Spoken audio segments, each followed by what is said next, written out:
Buenas noches, Doc.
Hola, buenas noches. Hola, Doc. Buenas noches, Doc. Buenas noches, Doc. ¿Qué haces? A los tiempos. Póngalo. Sí, ya pago. ¿Cuántos somos? 10, ¿no? 11, Doc. 11. Sí, ¿Quién me falta entonces? Bueno, ya vamos a ver. el Espera, Juanchi. ¿cuál? Juan Jiménez. Ah, Entonces, Doc. unos minutos a ver si se unen más y arrancamos. Además es viernes.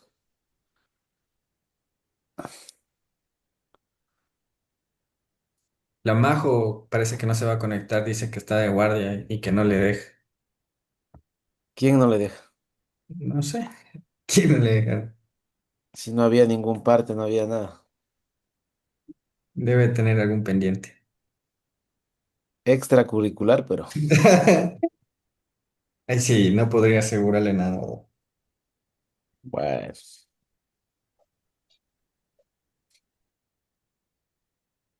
¿Vamos a quedar a las 7 o a las 8? A las 7 creo, Doc. A las 7 más temprano. ¿Sí puede usted a esa hora? Sí, porque yo estoy en el hospital a esa hora, no hay drama. Ya.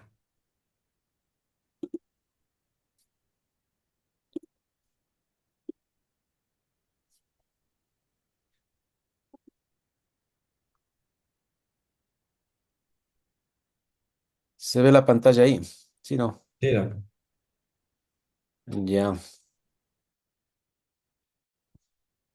falta agrandarle, creo. Sí, ¿no? Sí, Doc, ahí estamos bien. Ya.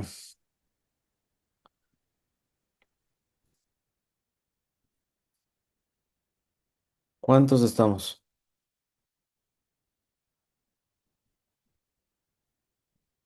No, Doc.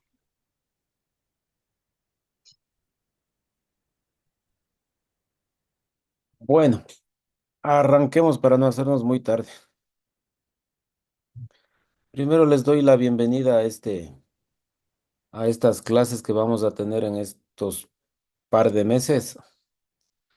Entonces, la coordinación del posgrado de ustedes y el doctor Calderón me encargó ya desde hace 3 promociones esta parte de preservación de cadera. Entonces, quiero mostrarles esto. De pronto háganle un print de pantalla. Ahí están constando los temas que vamos a ver. Están las fechas. Está ahí incluidas las fechas todos los viernes hasta el 27 de marzo, que si no tenemos ninguna novedad, ahí terminaríamos este módulo. Como ustedes ven, ahí dice una parte expositor. La mayoría de las temas, como ustedes ven, los voy a dar yo. Y fíjense y búsquense sus nombres. Ahí tienen asignado un tema que lo van a preparar entre dos. Sí lo están viendo, ¿no es cierto? Sí, Y Doc. del lado derecho también están sus nombres y tienen que buscar un artículo referente a ese tema. Ya les voy a explicar la manera como vamos a desarrollar eso. Ahí falta alguien ahí en esa lista. Fíjense, Ujú. que alce la mano el que falta.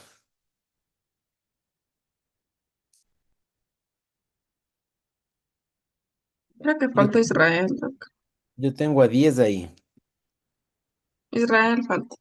Israel, ¿qué apellido es? Guerrero. Ya, entonces a él me falta incluirle. Ya para la próxima clase le asigno qué tema va a dar él, qué tema va a dar él y qué artículo va a presentar. De todas maneras, estas fechas las vamos a intentar respetar a rajatabla. Ahora, si hay algún inconveniente que a veces no falta, ya sea mío o de los que exponen, bueno, con tiempo nos ponemos de acuerdo y vemos un día para recuperar. No está escrito en piedra tampoco, ¿no? Pero si todo va bien, en marzo terminamos todo este módulo y creo que a ustedes les conviene también para no acumularse con clases y lo demás, creo. Ahí está, entonces ustedes ya saben cuál es la fecha que van a exponer, ya saben el tema del trabajo que van a exponer, pero hay que cumplir estos requisitos que ustedes están viendo. Esa exposición me la tienen que hacer llegar a mí 3 días antes o 72 horas antes para yo poder revisarla, darles de pronto alguna sugerencia de aumentar algo, quitar algo, qué sé yo, para que obviamente todos nos podamos beneficiar, ¿no? Los dos integrantes obviamente tienen que dominar el tema. Y el día de la exposición, pues ahí veremos quién lo expone. Algo parecido con el artículo, ustedes también ya miraron en la pantalla inicial qué tema tienen. Hay que hacer la búsqueda de ese tema, un artículo lo más actual que se pueda. Y de igual manera me lo tienen que hacer llegar con anticipación para poder revisarlo. Entonces, este artículo, si lo comprimen bien, si hacen un adecuado resumen, esa exposición no debe durar más de 5 minutos. Y lo haremos, como ustedes ven, al final de la presentación del tema principal que vayamos a desarrollar ese día. No sé si tienen alguna pregunta hasta ahí sobre los temas, las fechas, los títulos, Buenas o noches, Doc. está todo claro. Hola, ¿qué tal, Miguel?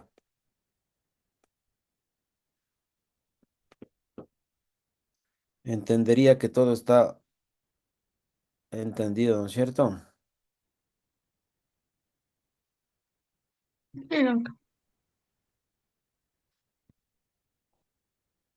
Bueno, entonces, este es el tema que nosotros vamos a tratar en este módulo. Y yo que tengo un poquito más de años que ustedes, por ejemplo, en el pensum del posgrado, no existía estos temas. Era un poco ciencias ocultas. Todos los problemas de la cadera prácticamente estaban más enfocados en las artroplastías y así nos formamos la mayoría, pero de un tiempo acá. Y bueno, acá más reciente, pero a nivel mundial desde inicios del año 2005 empezó un boom de la preservación de la cadera. Y todos los que nos dedicamos a la cadera tuvimos que dar un poco de retro y también involucrarnos ya habíamos aprendido a poner una prótesis, ahora tuvimos que dar retro y ahora tenemos que aprender a evitar colocar una prótesis. Entonces, como ustedes ven, el tema dice dolor de cadera en el adulto joven. Pero, ¿cuál es el adulto joven? ¿Hasta qué edad un tipo es, entre comillas, adulto joven? ¿Quién me tira un número ahí de edad? ¿Hasta cuántos? Hasta, hasta los 45 años aproximadamente, Doc. O sea, ya no soy joven yo. ¿Cuántos Diga años tiene mayor. usted, Doc? Ya no califico ya. Sin que sea así, como dice el Miguel, 45 y el de 46 ya pasó de ser adulto joven. Hasta los 50 años se puede extender este tipo de tratamientos, como hemos de ver en las próximas clases, que califican para preservación. Ahora, no solo influye la edad, ¿no? Mucho tiene que ver el cartílago, el espacio articular, que ya iremos viendo en detalle, porque puede tener 35 años, pero con un espacio articular colapsado que seguramente ya no califica para la preservación. Entonces, todo eso nosotros vamos a irnos involucrando. Ahí está más o menos, fíjese, la línea del tiempo. A la izquierda está el joven, joven, joven, el niño, y a la derecha está hasta el recontra que anciano. Y fíjense en que la preservación articular, la medicina deportiva, ahí está tal cual como les digo. Los 50 años, eso es más o menos lo que uno puede decir, que es un tipo de adulto joven. Sin dejar de lado de pronto gente que tiene 52, 53, 54 y que de pronto, si cumple los requisitos, puede calificar para una preservación articular. Y como ustedes saben, gente ya más grande si tiene degeneración articular y especialmente mucho tiene que ver la calidad del cartílago. Si el cartílago está de mala calidad, seguramente nos vamos a inclinar por el reemplazo. Acá tienen. Y para la búsqueda de los artículos o el que esté interesado en ahondar en este tema de la preservación, hay este journal, que la totalidad de los artículos son de acceso libre.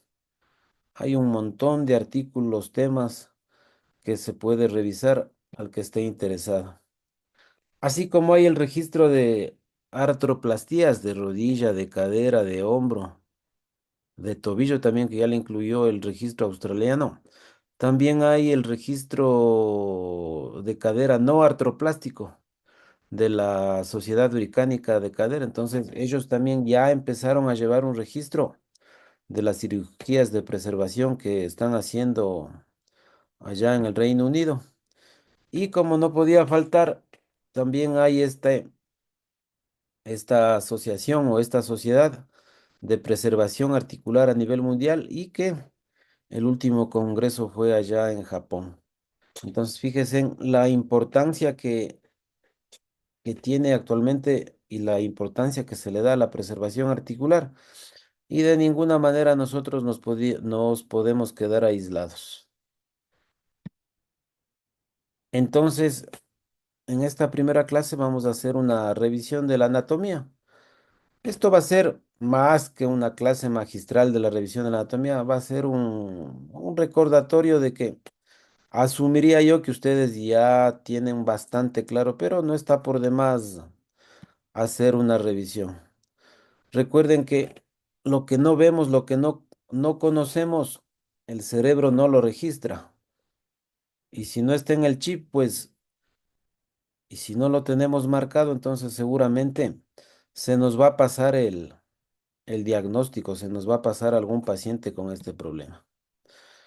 Entonces, va a ser importante que en este módulo, al final de este módulo, nosotros seamos capaces de tener bastante claro la estructura anatómica de la cadera, identificar los patrones patológicos. Va a ser muy importante eh, hacer las mediciones radiográficas para saber si una cadera es o no normal, displásica o con sobrecrecimiento. Y obviamente enfocarle o dirigirle hacia un adecuado tratamiento.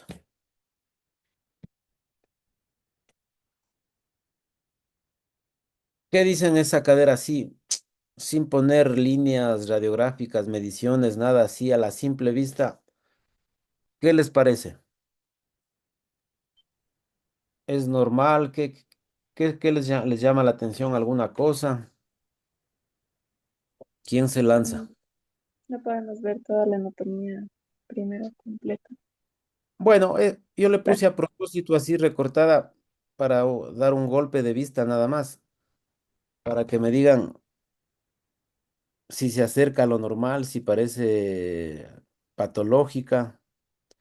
Ya veremos, creo que en la segunda o tercera clase, a saber cómo tomar una radiografía correctamente, saber si tiene los parámetros adecuados para decir que está bien tomada esa radiografía y que obviamente nos va a servir para el diagnóstico, pero solo por así a primera vista, ¿qué creen? ¿Es normal o es patológica? Es patológica. Por, Tiene, al parecer, a mí me impresiona que tiene un déficit de cobertura de la pared anterior. Estaría muy esto es lo que, antevertida. eso es lo que vamos a aprender, a afinar la vista, el ojo, para saber cuál es el límite de la pared anterior, cuál es el límite de la pared posterior y hacer las mediciones. Doc, además se ve una coxa profunda, la línea de la fosa acetabular está casi en el tope con la línea de la línea ilioisquiática. Sí, esto ya es más obvia ya.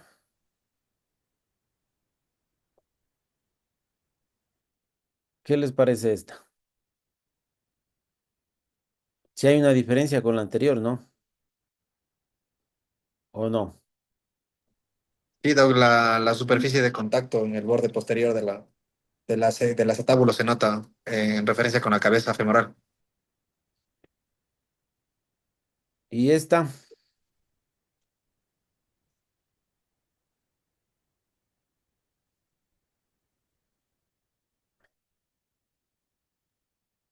Es una cadera valga. sí, también. Y Esa sí está esta profunda. sí, recontra que obvio, ¿no? Que tiene una sobrecobertura por la cosa profunda, ¿no? Entonces la primera imagen es bastante cercana a lo normal. La cabeza está casi 100% cubierta. Esta es una cadera displásica. Ustedes ven una gran parte de la cabeza que no tiene cobertura por su techo y la de acá ya tiene una sobrecobertura. Entonces nosotros en este módulo vamos a tener clarísimo, o eso es lo que vamos a intentar, saber si una cadera es normal, es displásica o si tiene alguna sobrecobertura. Como le digo, creo que en la tercera clase vamos a ver en detalle poder hacer estas mediciones, pero siempre tendremos que partir de una radiografía bien tomada. Una radiografía que no cumpla los parámetros y que no esté bien tomada, así nosotros tracemos las líneas perfectas, seguramente nos va a dar un diagnóstico bastante errado. Esto es lo que yo les decía antes, todo dolor de cadera era etiquetado como una tendinitis, una bursitis y como máximo una artritis. Y fíjense en que a partir del año 2000, y esto también tiene mucho que ver porque ya se pudieron hacer estudios un poco más detallados como son la resonancia magnética, que ya pudo identificar lesiones del cartílago y lesiones del labro. Y a partir del año 2000 prácticamente hay una explosión y ahora hemos avanzado muchísimo en la cirugía de prevención, preservación articular. Y mire cómo se sigue haciéndose denso todo lo que estamos hablando. Entonces, cuando nosotros enfrentamos a un paciente con dolor de cadera, tenemos que preguntarnos de dónde viene el dolor y fíjese en todas las posibilidades o generadores que pueden desencadenar dolor en el paciente. Ahí está la lista de las causas extraarticulares que las vamos a ver en este módulo y también las causas intraarticulares. Fíjense que es una lista importante. Entonces nosotros tenemos que, igual ya seguiremos viendo en el resto de clases, hacer los tiempos de la historia clínica, ¿no? Eh, hacer un buen récord de la anamnesis, obviamente un adecuado examen físico que también lo vamos a detallar, las mediciones radiográficas que serán importantísimas para ya poder etiquetar en alguno de esos patologías al paciente. Entonces empieza ahí un poco el problema, entonces hay que involucrarse más. No sé si Diego les hizo llegar estos artículos. Son unos 3 artículos, no son muy largos, son bastante didácticos para poder introducirse en lo que es el dolor de la cadera en el paciente joven. ¿Les pasaste, Diego? Sí, lo que está en el grupo interno que tenemos. Ahí tienen todos los tres artículos. Entonces ahí desen tiempo y revisen estos artículos. Si ustedes revisan esos 3 artículos, prácticamente van a tener la película bastante clara, especialmente este último, el del doctor Kelly, hace un análisis desde la profundidad hasta la superficie en el análisis del dolor de cadera del adulto. Entonces, si lo ponen un poco de cuidado en ese artículo, entonces van a tener la película bastante clara. ¿De acuerdo? Entonces, fíjense en que nosotros podemos tener el dolor de 3 posibles orígenes. Puede ser un dolor extraarticular, un dolor intraarticular o puede ser un dolor referido hacia la cadera. ¿De dónde puede venir? De la parte baja del abdomen, de la pelvis, patologías pélvicas, de anexos, pueden dar dolor de cadera. Radiculopatías de la región lumbar, obviamente, también pueden dar dolor de cadera. Las lesiones o enfermedades sacroiliacas y en algunos casos proveniente de la rodilla. Pero uno para enfrentar a estos pacientes tiene que empezar a analizar todo esto. Por otra parte, si el dolor es extraarticular, puede ser de la musculatura del abanico glúteo abductor de la cadera, de los glúteo medio, de la tendinopatía, que se le considera a este glúteo medio como un símil al manguito rotador del hombro, y también tendinopatías, ya sea de resorte interno o de resorte externo de la cadera. Todo esto por fuera de la articulación. Y donde nosotros también vamos a ver es problemas intraarticulares, ya sea con patologías con deformidad, como puede ser sin deformidad, como las lesiones del labrum, del cartílago, lesiones del ligamento redondo o inclusive cuerpos libres. Y ahora se le da una importancia a la estabilidad de la cadera. Hay microinestabilidades de la cadera que provocan dolor. Este tema de las lesiones intraarticulares con deformidad no nos vamos a meter tanto excepto en el pinzamiento fémuro-acetabular. El resto de patologías hipertes, la necrosis avascular, será tema para otro tipo de evento. No sé si hasta ahí tienen alguna inquietud, alguna pregunta.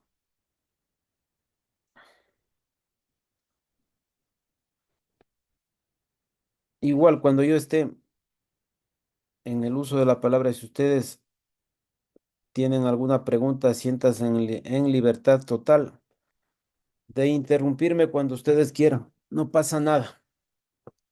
¿De acuerdo?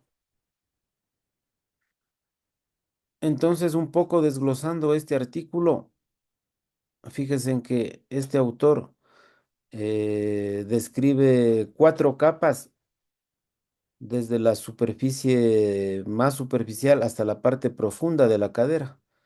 Describen ellos una primera capa osteocondral, una segunda donde están los estabilizadores estáticos, una tercera capa donde están los músculos que son estabilizadores dinámicos y una última capa que es neuromecánica. Entonces, en la parte osteocondral, ¿qué problemas podemos tener alrededor de la parte ósea o articular o del cartílago? Las displasias del desarrollo, las alteraciones del eje femoral, como es anteversión femoral, retroversión acetabular, protusión acetabular, el pinzamiento femoroaceptal y el subespinal, que esos son los en los que nos vamos a enfocar un poco más a detalle. La segunda capa, fíjense, es los estabilizadores estáticos, el labrum, la cápsula articular, el ligamento redondo, todo ese gran grupo muscular que hay alrededor de la cadera, en la parte posterior, en la parte lateral, en la parte interna, que juegan un papel importantísimo en la estabilidad de la cadera, y también la parte neuromecánica o neurovascular. Entonces, todo eso nosotros tenemos que ponerle mucho ojo a eso. Esa es nuestra cadera. Fíjense en que es una superficie recontra que estable. Es una superficie cóncava que recibe una superficie convexa que es una enartrosis y que tiene una gran, gran, gran movilidad. Entonces, para luxarse la cadera, tiene que ser un traumatismo de esos bravos, como si los vemos actualmente con los accidentes de motocicleta. Entonces, nosotros, fíjense, tenemos la cabeza femoral, una superficie convexa, el acetábulo, una superficie cóncava, con el trasfondo acetabular. Completando hacia las 6 de la tarde está ese ligamento transverso de donde nace parte del ligamento redondo. Un poco más abajo del ecuador de la cabeza, fíjense, está el otro lado del ligamento redondo, que es la fobia capitis. Ahora actualmente a este ligamento redondo le han dado también una gran importancia que inclusive hay alguna gente que estaba leyendo los artículos que lo reparan así como se repara un ligamento cruzado posterior. También lo han empezado a reparar a ese ligamento redondo porque la lesión del ligamento redondo, la inestabilidad de la cadera por una insuficiencia del ligamento redondo, también le han dado importancia suprema y lo están reparando. Salimos, vamos saliendo un poco a la profundidad. Fíjese en el labrum, cómo completa o cómo aumenta la concavidad para recibir la cabeza. Y es importantísimo porque hace un sellado articular y que da o colabora con la estabilidad articular de la cadera. Entonces, cuando hay fisuras del labrum, roturas del labrum, este sellado articular se pierde. Las cargas que recibe la cadera se alteran y es por eso es que actualmente se lo repara o se lo intenta preservar al labrum, si es que es posible, obviamente. Los ligamentos de la cadera, fíjense, ese en rojo es el ligamento iliofemoral, quizá es el más potente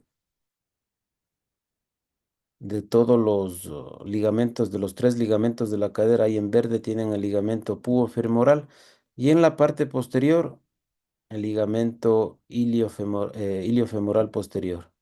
Entonces son ligamentos muy fuertes que dan estabilidad a la cadera.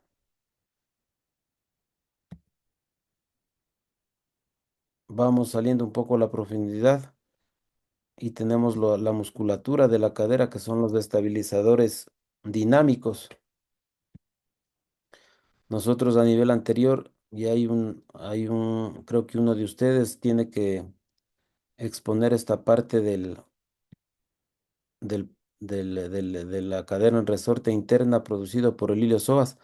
Fíjense en cómo nace el psoas de las vértebras lumbares y cruzan la cadera. Entonces, al cruzar la cadera puede haber pinzamientos, puede haber chasquidos en camino a su inserción en el trocánter menor. El músculo ilíaco que en abanico nace de la fosa ilíaca interna y que se une al psoas para llegar al trocánter menor. Y este músculo que es infrecuente, lo describen los anatomistas, que es el psoas menor. Entonces, todo ese gran conjunto de iliosoas que viene de las vértebras y del coxal al trocánter menor, ¿qué movimiento es el que hace? El ilio Princip- flexiondo. Flexiona la cadera. El es principal un, flexor de la cadera. es un flexor y algo de aducción también. Ahí está toda la trama vascular, fíjese en ramas de la arteria femoral anterior, la arteria femoral profunda, que van a dar la vascularización a la cabeza femoral. Más hacia la parte posterior, en la parte superficial, tenemos el grupo de músculos glúteos, quizá el más grande, el glúteo mayor, que fíjese en esa amplia inserción que tiene en la espina ilíaca posterior superior, parte de la fosa ilíaca externa en la parte más posterior, todo el reborde sacro hasta el coxis, y que en abanico va a ir en busca de la línea áspera del fémur. El glúteo medio, que nace en gran parte de la fosa ilíaca externa y que va en busca del trocánter mayor, el glúteo medio. De igual manera, estos músculos, en cambio, ¿qué son los glúteos? ¿Cuál es el movimiento principal? Rotación externa y también están involucrados en la abducción. Abductores principalmente. Los músculos glúteos, especialmente el glúteo medio y el menor, son los que nosotros topamos en la cirugía. Y tenemos el grupo en la parte lateral.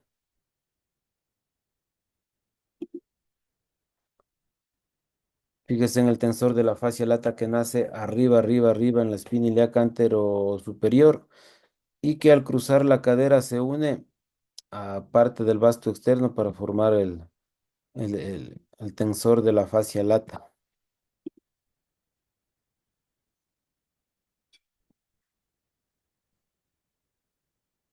Esos son los nervios que están muy cerca al nervio glúteo superior, la arteria glútea superior, la arteria glútea inferior. Fíjese en el piriforme, estos son los músculos, en cambio, los famosos rotadores externos. Entonces, fíjese en cómo estos rotadores externos van en busca de la fosa piriforme y la cresta intertrocantérica desde arriba hacia abajo. Esos son los famosos músculos rotadores que se topan en el abordaje posterior de la cadera. Está el obturador interno, los géminos, gémino superior, gémino inferior y el cuadrado femoral, que son el grupo de rotadores externos. Bien cercano al cuadrado femoral hay una arteria ascendente que es importantísima para la nutrición de la cabeza femoral. Entonces, ¿qué hacen estos rotadores? Tal cual, rotación externa. El plexo lumbo sacro, que son los nervios involucrados para la sensibilidad e inervación de toda esta área de la cadera. Y como habíamos dicho, la irrigación está a cargo de las arterias glúteas. También no hay que dejarles de lado este grupo de músculos que, si bien es cierto, son más parte del muslo y la rodilla, pero como nacen arriba o muy vecinos a la cadera, también nos dan dolores referidos a dolores inguinales, dolores a nivel del pubis, que también es motivo de consulta en patología de cadera. Fíjese en el sartorio cómo nace arriba en la espina ilíaca anterosuperior, cruza la cadera para ir a buscar la superficie medial de la tibia. Entonces, por cruzar la cadera, pues hay que tenerles en cuenta. También tenemos el cuádriceps femoral, el recto anterior, el vasto externo, que en un tendón conjunto, como ustedes saben, van en busca de la parte superior de la rótula. La inervación por el nervio femoral, la irrigación son ramas de la arteria glútea profunda. Y en la parte interna, fíjense en cómo nosotros tenemos el músculo, el obturador interno, tenemos el músculo pectíneo, fíjense en que está muy, muy, muy cerca, vecino a la cadera.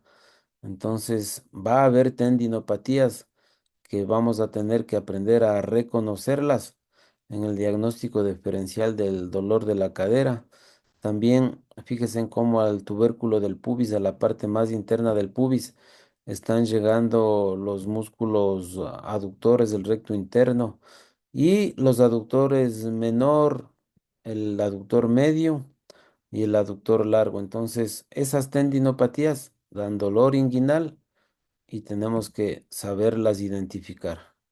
Creo que en una de las últimas clases está, hay un tema para analizar estas tendinopatías. Y en la parte posterior está el bíceps femoral en la parte externa. Fíjense en cómo está muy cercana a la parte de la cadera. Estos nacen a nivel del isquio y van hacia la rodilla.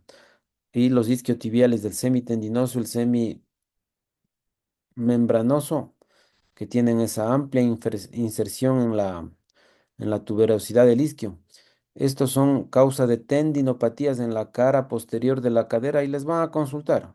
Cuando hay estas tendinopatías, dicen, no, dices un dolor, algún problema o lesión en la parte posterior de la cadera. Entonces, todo eso tenemos que nosotros tener bastante claro el panorama para poder discernir e identificar todo eso. ¿Qué hacen todos estos músculos? Son extensores de la cadera y cuando llegan a su inserción distal son flexores de la rodilla. Entonces esto era una visión así global de la anatomía de la cadera, principalmente de las estructuras óseas articulares. Entonces había que hacer un recorderis flash, no tan a profundidad como en una clase de anatomía, pero son estructuras que las vamos a lo largo de estas clases ir desmenuzando un poco más, ir profundizando un poco más para acercarnos a un diagnóstico acertado. No sé si tienen alguna pregunta.